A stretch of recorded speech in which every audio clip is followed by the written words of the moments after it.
For all students, we will have breakfast and lunch available for purchase or provided for free and reduced lunch. We, at the elementary school, we're serving in classrooms, at the middle school in classrooms, and at the high school in classrooms as well. The elementary school students, lunch will be brought to them, and middle and high school students may have lunch, be going through the lunch line, but certainly in a socially distanced way with a mask on. Masks can be obviously taken off while students are eating. We will be serving food even on days that you are not in person in session. Those, if you would like to sign up to purchase meals on those days, you're welcome to do so. Those on free and reduced lunch will also have meals served, and certainly all those that have 100% virtual will also have the option to buy lunch or have their free and reduced lunch meals delivered and or picked up. And that the delivery day, it will be for a week's worth of food, or based on what your hybrid schedule is, and that will be delivered and pickup on Fridays.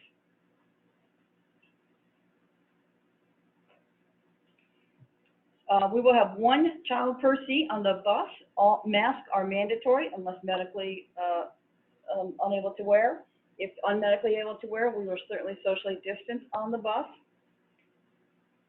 If you are in the same household, you're able to sit together. We will have assigned seats on the bus due to tracing purposes.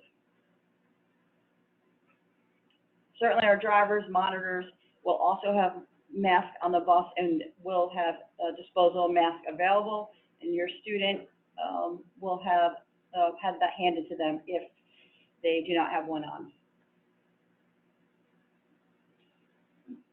We have an extensive social emotional learning plan consistent with what we currently have throughout the district, but also making sure that we're connecting with students virtually throughout our time period closure. I would encourage you to go to pages 64 to 74 to open that plan. However, our student support team and our mental health team do have a mental health website as well, where you go to see a great deal of information specific to Lansing. Just so you know, every building has what's called a student support team consisting of all of our mental health providers, administrators, and key personnel.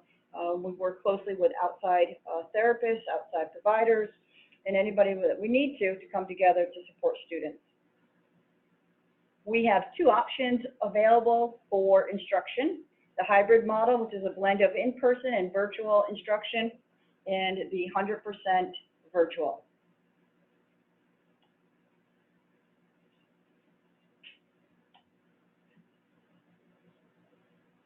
We are asking that by the 17th, you make a decision on which route that you would like to go. If you do choose the 100% virtual learning option, we're asking that you remain in that option for until the second semester. So for the first semester, which would be shortly after the December break. If there is an extenuating circumstance that may be related to social emotional learning or other things, please contact us. We're always willing to have a conversation with you. If you choose the hybrid option, you may shift to the 100% virtual learning option at any time. Mainly, the reason why we have protocols around that is just simply due to staffing and any restraints that we have around social distancing that we may adjust based on what we have, which we create to start off in September.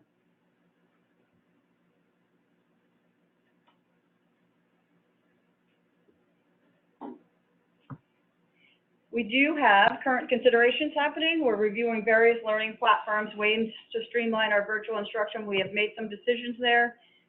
Just so you do know, all students in virtual or hybrid, there will be grading, which is more traditional to how we've graded in the past.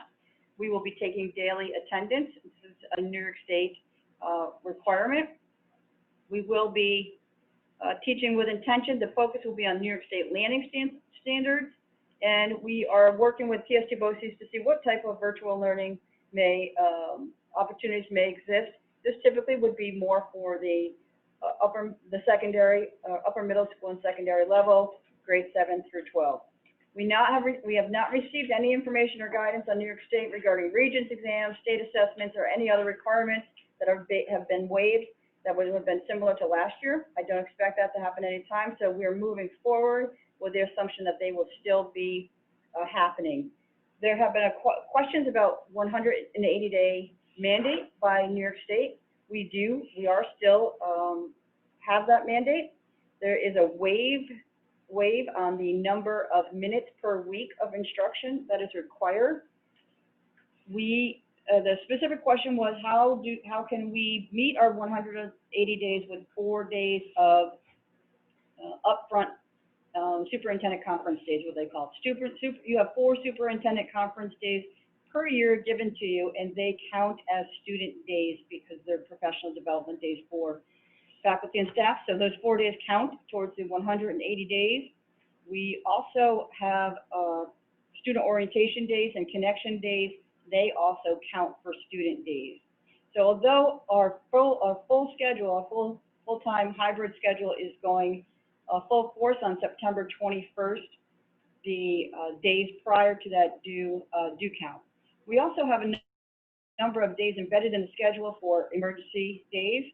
And I'm not sure what snow day will look like in the future, as we will be able to have a virtual education. So those 3 days I have embedded for emergency days may not actually be needed.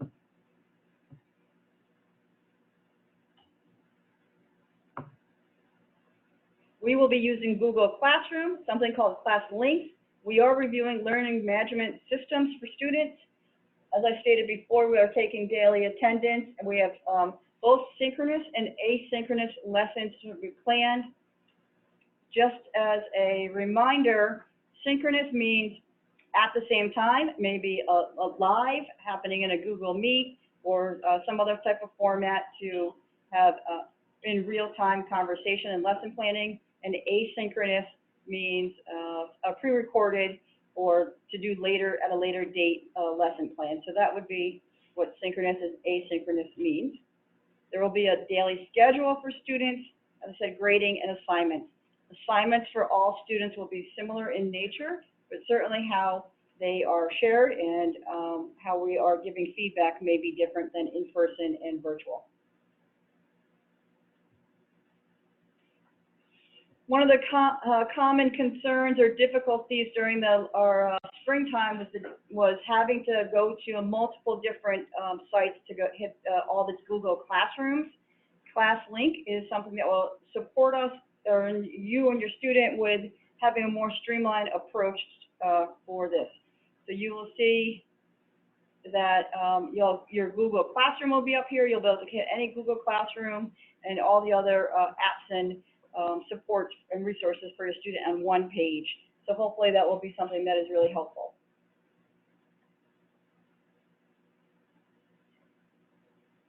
As all of our students return, much of our time, that first week for our student orientations, we'll be just doing certainly some training around hygiene practices that are required by New York State, but also looking at some social emotional collaboration time, connection time, and regrouping.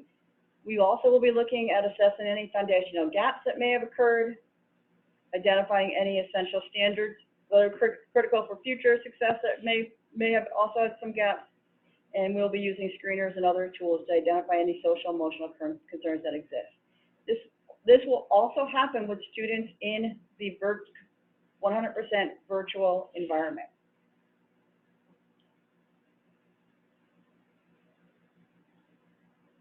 Our faculty and staff will be fully trained on Google Suite, Google Classroom Slides, student collaboration tools, assessment tools, and ClassLink.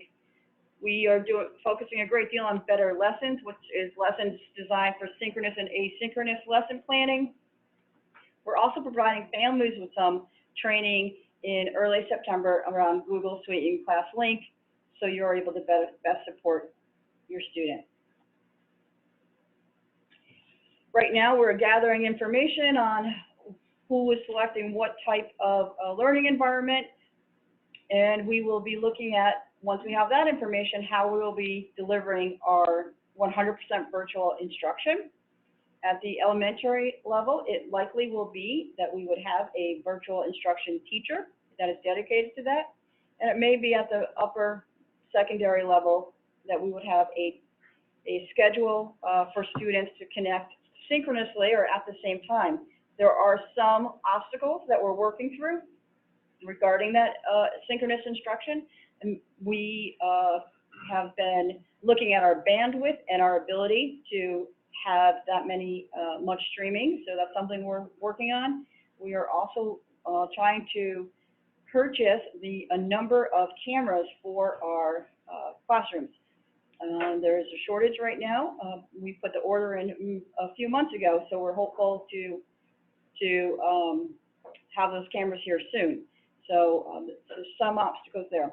Also around equity with families in regards to technology and ability at home to live stream and connect. We will help families in any way possible to make that happen. For our program that we're offering, and I'm going to kind of speak through these a little quickly, kindergarten's an AM or PM schedule. So their virtual education will be on half of the day that they are not with us. And it's Monday through Thursday. All of our program is Monday through Thursday. Classes likely will be 10 students or less. First grade is coming a full day, Monday through Thursday. Again, classes will be hopefully 12 or less, based on our social distancing and space of the classroom. Grades 2 through 4 will be every other day, Monday or Wednesday, with Friday being virtual, or Tuesday, Thursday, with Friday being virtual as well. Again, class size would be 12 or less.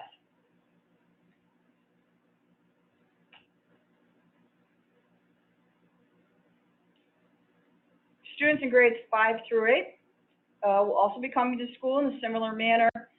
Every other day, there'll be a Monday, Wednesday group or a Tuesday, Thursday group, with Friday being virtual as well.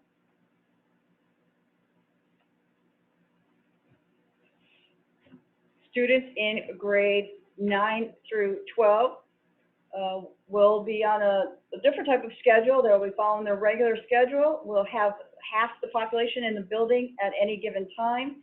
We are providing more time between classes for students to have a little staggered start time to get to their next classroom, for teachers to clean areas if necessary, and for hand washing and sanitizing.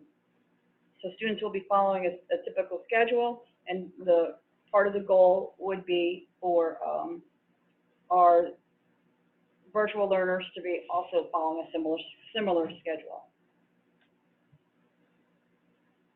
There have been many questions about TST BOCES, New Visions, and other programs that are outside of the Lansing School District. We are working closely with all those programs to make sure that you are able to fully access them. Transportation will be provided for those programs, and we will work with you and work with the programs that we're speaking about to make sure that we have some aligned calendars. Do not believe that BOCES program will be beginning until September 14th.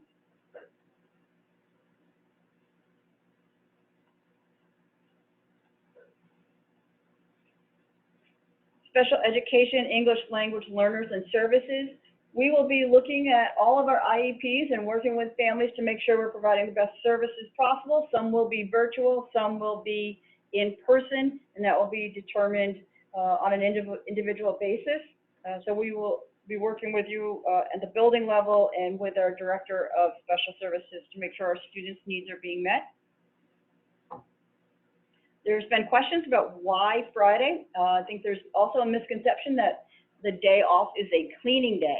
It is not a day off. It's an instructional day for students. It's an instructional day for faculty and staff. It's also a time for professional development and some training. So it will also be a time for some connection. Friday, notoriously, is also our highest rate of student absenteeism. So hopefully we'll have great attendance Monday through Thursday. and we'll have a high attendance for all the virtual instruction that's happening. Another reason why we are cleaning on a nightly basis, but we are certainly doing a deep cleaning on Friday. And part of the choice for Friday is the chemical smell that exists after a deep cleaning is quite strong, and has been known to carry over to the next day. So it made sense for us to have Friday be that day.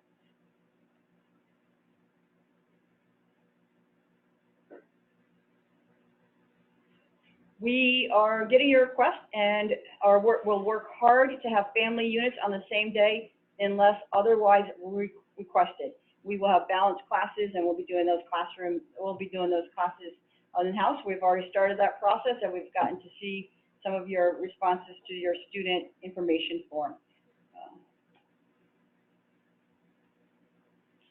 For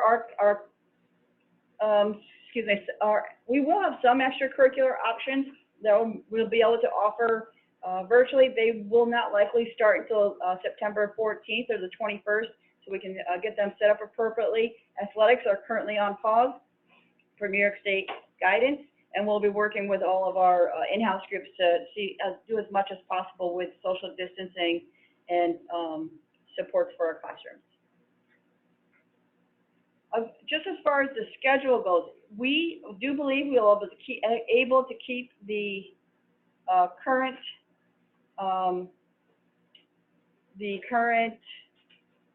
day times that school starts that we have right now, regular times.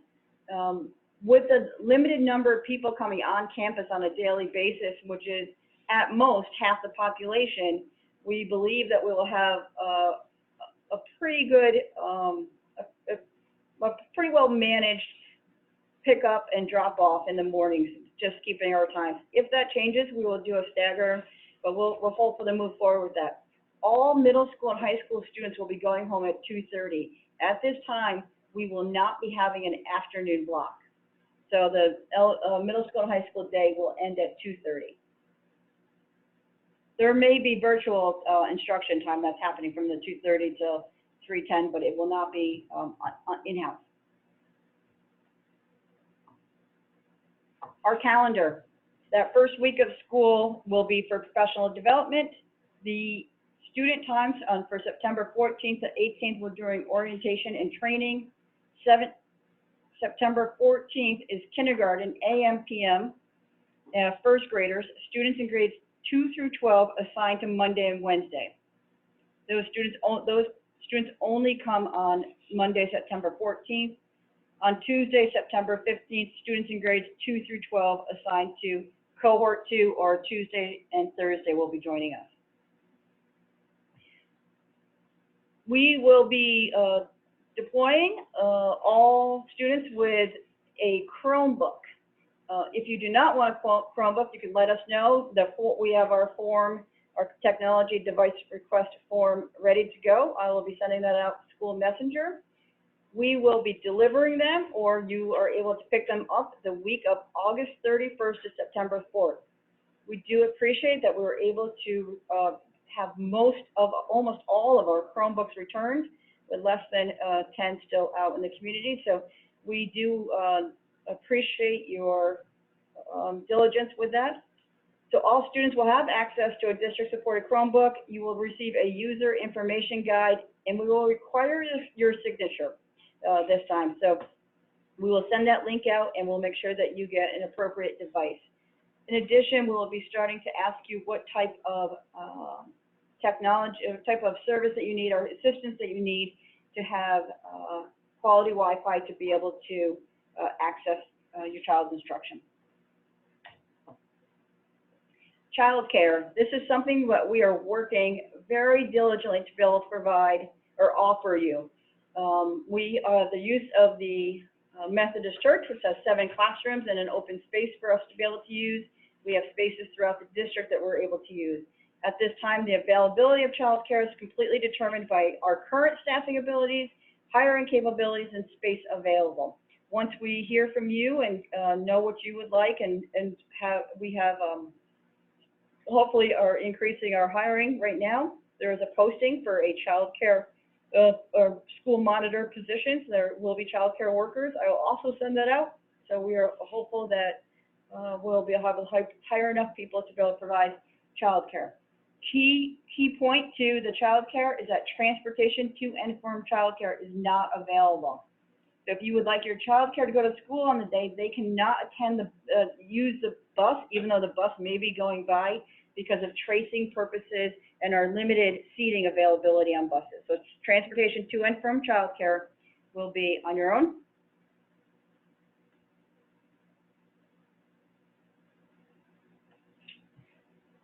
If I'm a kindergarten student, this is our hope for child care. We will have before school hours available from 7 to 9, and that's $9 per day. Daycare during the time when your child is not in session would be 9 to 12:30 or 12:30 to 3:15, and that is $15 per day. And then after school care, which would go until 5 p.m., and that is $9 per day. I know that there is a reduction if you have multiple children in a child care program. I'll have to find out what that is. If I'm a student in first grade, I am attending school every day, I would have the availability of morning hours from 7 to 9 at $9, and after school until 5 p.m. at $9. Students in grades 2 through 4, before school, on the days that you're attending, 7 to 9, $9 per day. And the daycare program is $15 per day, and the after-school program is $9 per day. If able, we will have an after-school program at the middle school for students in grades 5, 6 only, and that will be $9 per day, and it will go until 5 p.m. We continue to have concerns around any increases in the number of people in August and early September. We're concerned with the current rate of COVID. We are concerned with the amount of quarantine that needs to happen, that we may not have adequate faculty and staff to support our programs. And we have concerns with being able to manage the 100% virtual in addition to the hybrid model. However, we are becoming rather creative and having a great deal of support and able to hopefully implement a strong program. As Kate Heath mentioned earlier, we have many concerns around the cost involved with the necessary PPE, the barriers, and additional faculty and staff, and the impact on families regarding childcare, homeschooling, and social emotional well-being.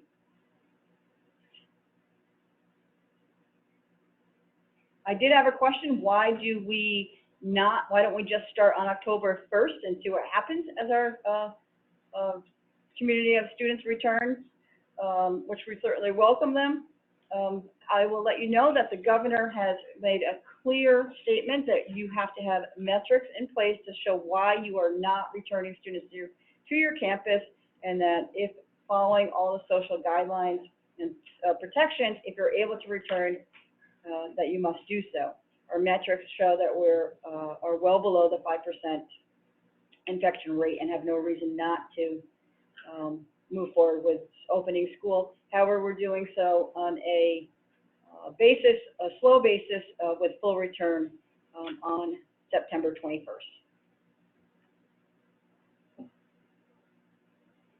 At any point, it may be necessary for the district to move to a fully remote learning model, and we're prepared to do so. So those possible options that if that happens, we will continue to look at what we're currently doing with the 100% virtual students and having all of our students follow suit. May be different for elementary school than middle and high school. So right now, we're asking for you to complete the student intent form no later than August 17th. We're asking what academic model you would like. We're asking if you require transportation and if you're requiring childcare. They're very broad questions at this time. Once you give us an idea, you will have a specific form to complete for childcare specifically and transportation specifically, whether you're requesting AM, PM, or both, and the same for childcare. Families will tomorrow receive a link to complete the technology device request form, and that due date will be August 23rd.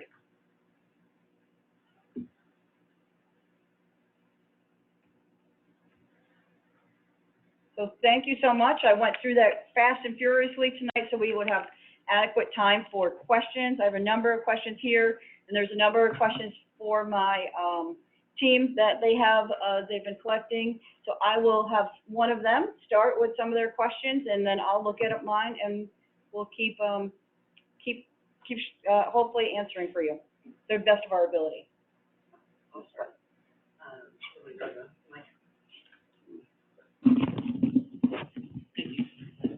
This is Lori from the elementary.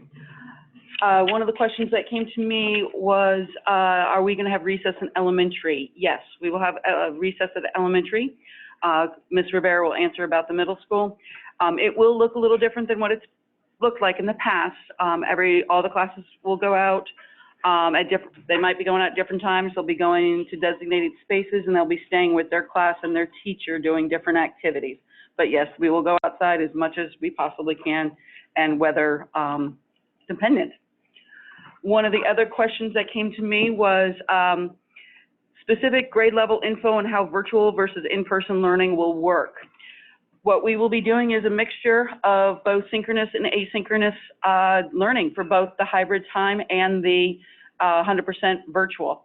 There will be a schedule. There'll be a schedule that will be going out to all the families that will be with in-person hybrid, and there'll be a separate schedule for the 100% virtual families. And on that, there will be time to be logged in and to be with your instructor, and there'll be times that you'll be following along with the videos and doing the work separately. But they will be following the New York State standards, and they will be doing similar learning projects and assessments like Chris had said, and what the outcome and the presentation of what they've learned will maybe look different based on their format, but we will be following all of the same learning standards.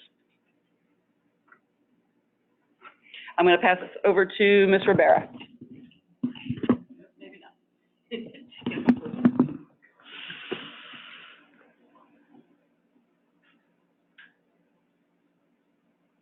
Hi, everyone. Regarding recess at the middle school, we are still waiting on some guidance in terms of cleaning and sharing of materials and equipment and specifically playground equipment. But once we figure some of those things out, we'll build in more time on that. But we definitely will be encouraging classes to go outside. They will move in their pods to go outside and spend time. So it may look different than it has in the past, but we'll definitely be taking time. They will also be likely going outside for PE, at least one of the days that they're in, so we can try to maximize. They may also go out for other classes. We really are trying to use some outside space.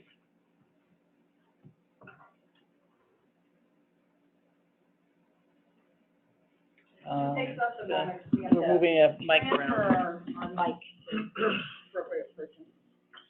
Good evening, everyone. I've got a few questions in front of me. I've answered some of them directly, but so one was about textbooks for students that choose 100% virtual learning. We'll have textbooks available the week before instruction begins for families to pick up. That would be our preference, as the beginning of the school year is going to be pretty intense for all of our faculty and staff. It would be very helpful if those could be picked up for the students that choose 100% virtual instruction. There's another question here about how will virtual instruction hinder college preparation and interaction with counselors. I think if you were to speak to our last year's seniors, class of 2020, our counselors are very much available, sometimes even more so than they are in person during a regular school day virtually. And they do have, at times, a little bit more personal time. There are several meetings coming up, so if you check out our school website about college preparation and boot camps that typically run this time of year, they will be held, and they will be held virtually, and they are listed on our website. I got a question about BOCES. Right now, BOCES is going to run as normal. Students, the first week of school, they're asking students, seniors go in the morning, juniors go in the afternoon. The first week of school, they're asking that we only send students on their Monday, Wednesday, or Tuesday, Thursday days, just so they can get an idea of how many students they have and be prepared like the rest of us for more students coming in daily. Their intention is to have everyone there daily. There was a question about students that are 100% virtual. If all of our restrictions are lifted, would they be able to participate in chorus, band, and orchestra? I'm assuming that means that they're not currently enrolled in those classes because they are 100% virtual. If we do go back to school with no restrictions and they have room in their schedule, they could be put into those ensemble classes.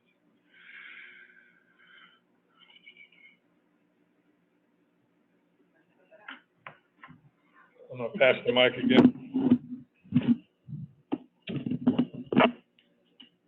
I've been asked for percentage of time spent on synchronous versus asynchronous. We don't have that particulars right now, but we know that we will be doing developmentally appropriate amount of time, that we don't want to be overtaxing anybody being on screen or off screen.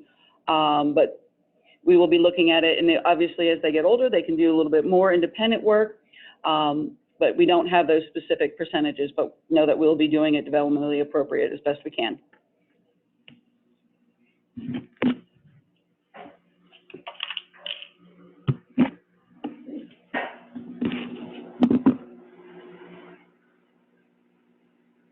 Good evening. We had a few questions come up that I can respond to as well.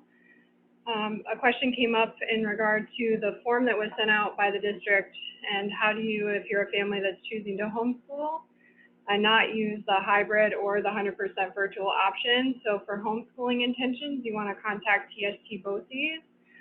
They take care of the homeschooling. You can also reach out to Laura Davis, our registrar in district, and she can guide you through that process. Will students' remote instruction meet federal accessibility standards, for example, with transcripts available? We'll continue to make sure that accommodations are met to the greatest extent possible for our students that need them in order to access material, whether that be through a formalized 504 plan or IEP, or accommodations that we recognize the student needs and deserves in order to access their learning. And then a question came up in regard to face coverings and what constitutes a medical exemption. So I'm just going to share the information that was provided by New York State Department of Education in their reopening guidance document. They share that face coverings should not be placed on students if the covering would impair the student's health, if the covering would impair the student's mental health, or if the covering would present a challenge, distraction, or obstruction to education services and instruction. Beyond that, which we all know is going to be a disruption for students that are, for all students, but it has to go above and beyond that. So that's the guidance in regard to that. So we'll work closely with families and doctors to make those determinations moving forward.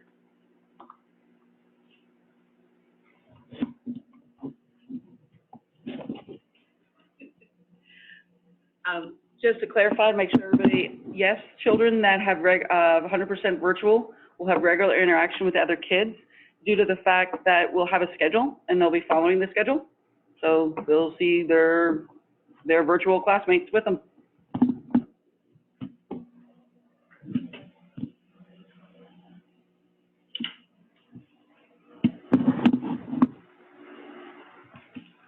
Good evening. I see a number of different questions regarding the 100% virtual and lots of folks who are asking for specifics. I think Ms. Whiteman addressed that and Mr. Hornberg did as well. I want you to know that we are planning a significant amount of professional development that will be happening both the end of August, last week of August, and the first 2 weeks of September to work with our staff to improve what we delivered last year. I think we all know that we put that together the best that we could do. We will have a universal platform with Google Classroom, K-12, everyone will have a classroom. And we'll be working with our staff to make sure that everyone has the same kind of elements on their classroom, that we will be grading, that we will be having students submit assessments providing flexible assessments. All of that will be happening. So we can't tell you the exact number of minutes or the specifics at this point because our staff need to be working with our professional developers who will be coming at the end of August and the beginning of September. But we are committed to following the guidelines of New York State, to having high quality instruction like we've always had at Lansing, and to make sure that students are progressing in the way that they need to progress to move from elementary to middle, high school, and of course, preparation for college.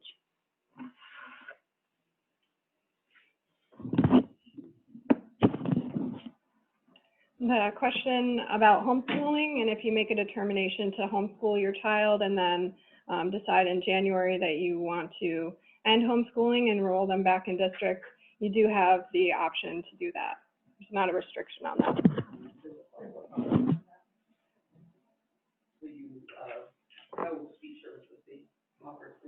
Oh, homeschool students continue to receive their services, related services. They have the option to continue to receive those from district.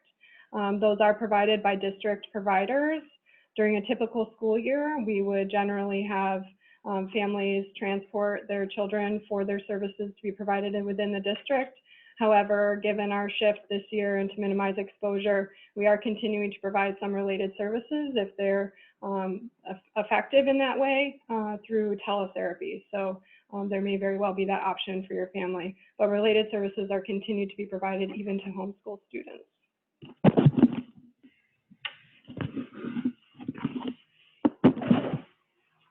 Okay, thank you.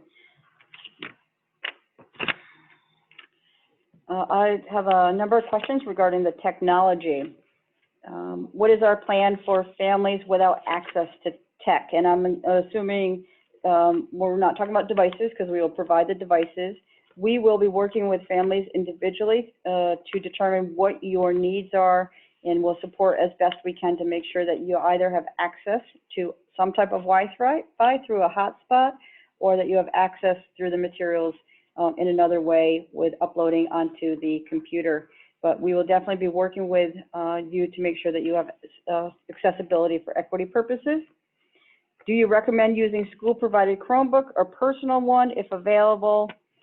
We do recommend using our school Chromebook just for ease and use of training and purposes and for classroom.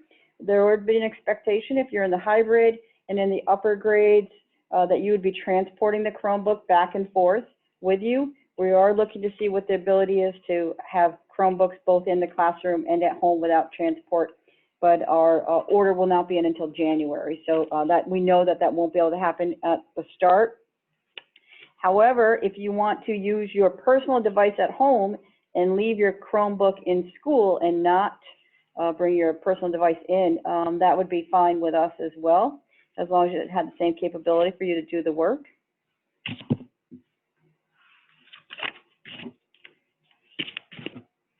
So those are the electronic ones, technology questions. There's been a question a couple of times about using the use of parent volunteers instead of hiring new staff for the child care program.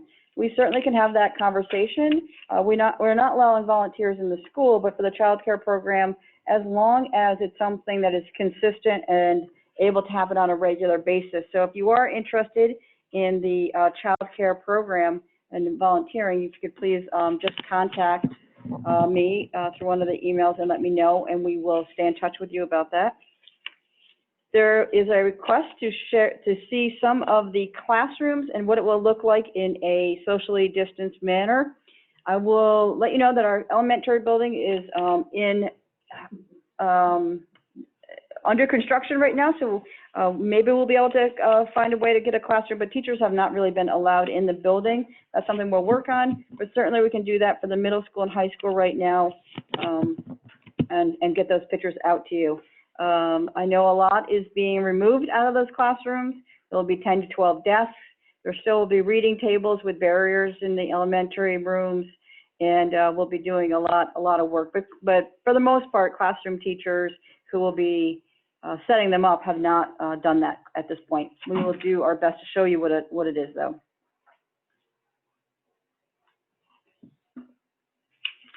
Can we choose which days a student attends?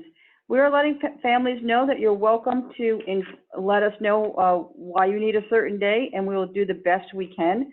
But we look at all of our instructional practices first, our services and how we provide our education, and then we try to meet your needs if we're able to. We have charging stations for our Chromebooks. I just have a question. How are Chromebooks be charged on a nightly basis?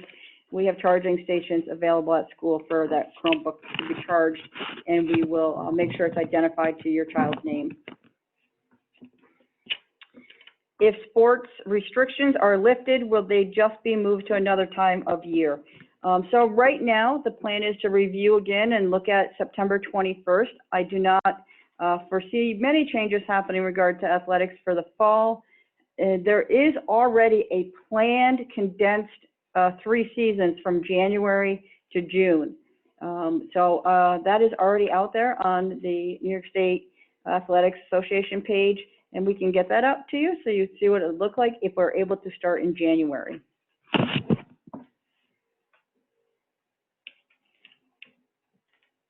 There are some questions that are very specific for my faculty and staff. We'll be holding a faculty and staff Zoom next week, and I'll answer specific work-related questions next week around faculty and staff.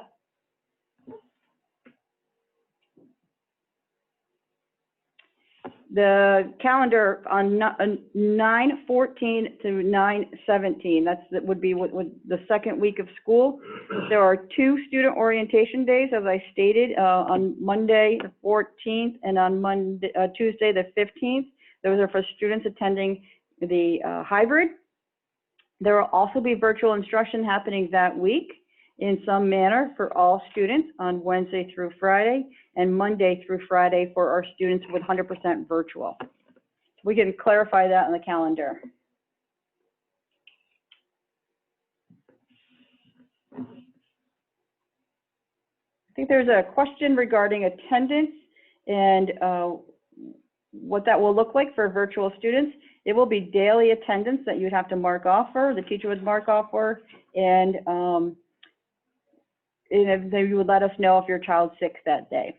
So we would be taking attendance in a non-traditional way, but in a traditional manner.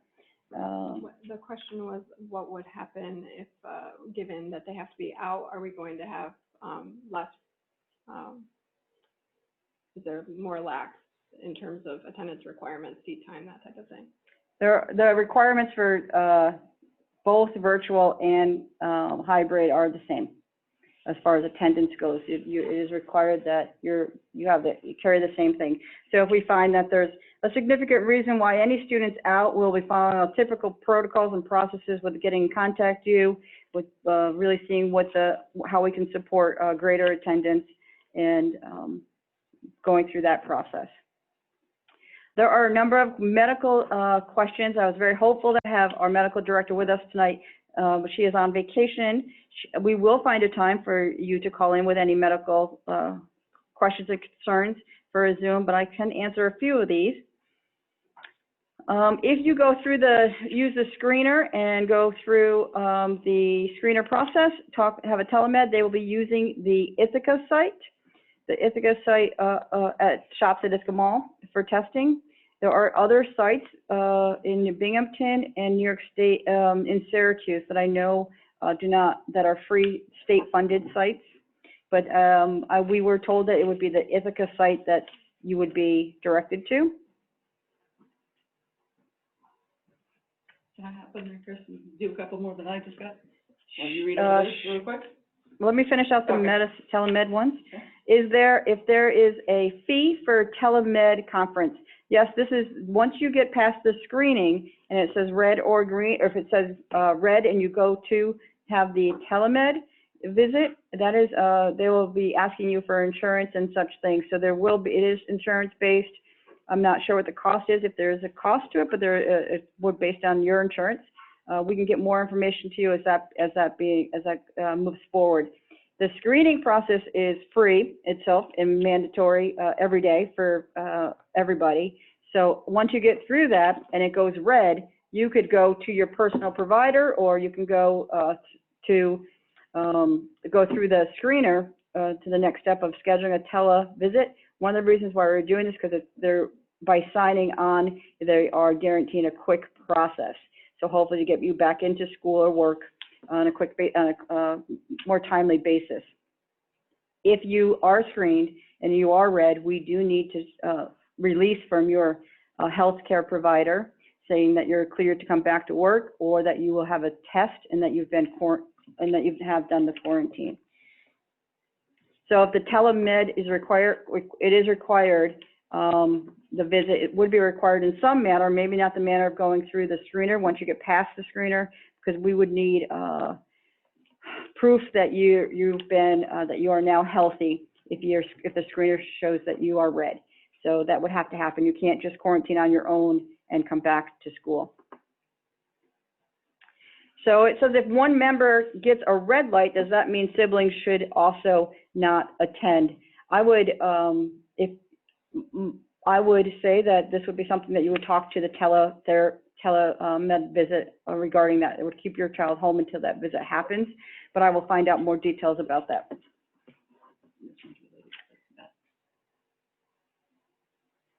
So families that do not have access to the screener because maybe there's no Wi-Fi or internet access or similar, we are also will be screening students that do not have access at school on a regular basis to make sure that they are screened before they head up to their classrooms. And we also are providing, if at your request, if you are unable to purchase one for yourself, we will have thermometers available for you. We know they're difficult to get. We're in the process of trying to secure some now, some more, but we will have that for you. It's very important that we're collaborating, communicating around the health screener on a daily basis for our overall health and safety of everybody. So if a student is quarantined, this is an excellent question. If a student is quarantined but healthy, as asymptomatic, maybe does show up positive, or has come in contact with somebody that was positive, we will work very hard to provide virtual education during that time period. I got a couple more. Are there enough classrooms, especially in first grade? Yes, we have enough classrooms. We have upped our, we've used all the available rooms. We've converted some reading rooms to actual classrooms, so that'll be fine, no problem there. Hybrid K, will they be responsible to do work on their opposite part of the day? There will be some follow-up either from the day before for the PM kids to work on in the morning before they come in, or the afternoon for the AM kids to work on when they get home. Occasionally it might be online, sometimes it might not be. It'll all be determined on whatever the skill is that they're working on. There is a clarifying question around discipline for blatant misbehavior. It says around mask wearing in particular. We'll certainly be following our protocols around misbehavior in general, with hopes of going through the process that I shared earlier. If a student is engaged in consistent unhealthy behavior, we'll be working with the families to support a change in behavior. Ultimately, our main space will be to make sure they're socially distanced and everybody is wearing their appropriate PPE when necessary. So we'll just be following our regular protocols around discipline in general. But we will work closely with students and families. What I know from reading around guidance is in any situation, we are unable to, if people are asking for us to exclude students, we are unable to do so without going through processes of restorative practices and working with families and supporting behaviors to make sure that our students have provided the opportunity to learn the appropriate behavior and exhibit that. So we will be very supportive of all of our students to make sure that we're healthy and safety first, also while supporting all of the needs of our students. So I'm sure there'll be a lot more conversation around what healthy mask wearing looks like coming soon. You will be getting videos in the next week or so regarding healthy mask wearing, and we will be asking for you to share that and go over those practices with your children so they're aware before they come to school that it's an expectation that they were, in general, have their mask on unless directed to take that off during breaks in certain areas in all grades.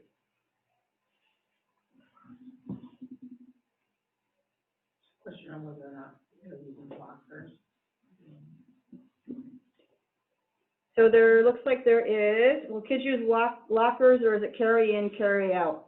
Due to the number of students coming in on a daily basis, we are able to have lockers spaced out from each other. So if I'm an A-day student, I will not have another A-day student using the locker next to me.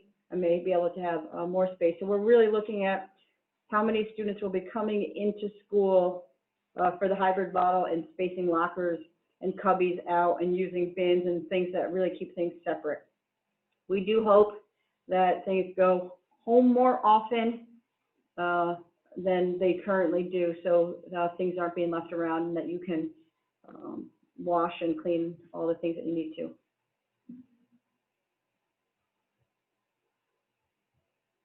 I will be posting all of the videos. I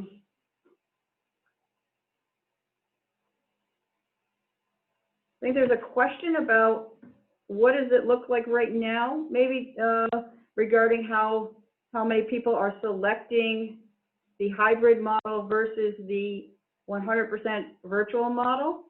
We have many more students choosing families choosing the hybrid model at this point, approximately 80% are choosing hybrid.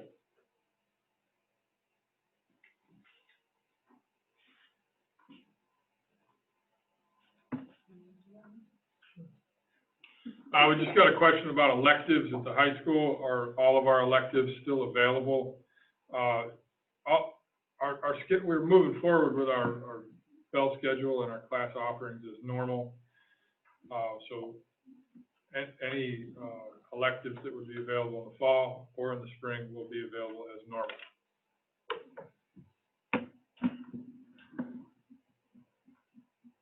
We will be posting all of the videos likely tomorrow morning. We will send out the technology request form. We do have an FAQ. We're waiting to see what questions we had adding tonight to add to the FAQ, and we will get that all up on the website. In the near future, we will be doing building level Zooms to get very specific to your child's school, and we'll make sure that they are on different times and days so you're able to access all three if you need to. And I will be doing one final Zoom in about a week once we have all these details hopefully finalized, knowing that everything here is flexible. I appreciate all of your questions. I will continue to share with you on School Messenger. If people are not receiving School Messenger, I encourage you to tell them to reach out to the district and make sure that that can get out to people. And hopefully with our new website and other ways of including new text communication and things happening, that we'll be able to get information to you as timely as we can.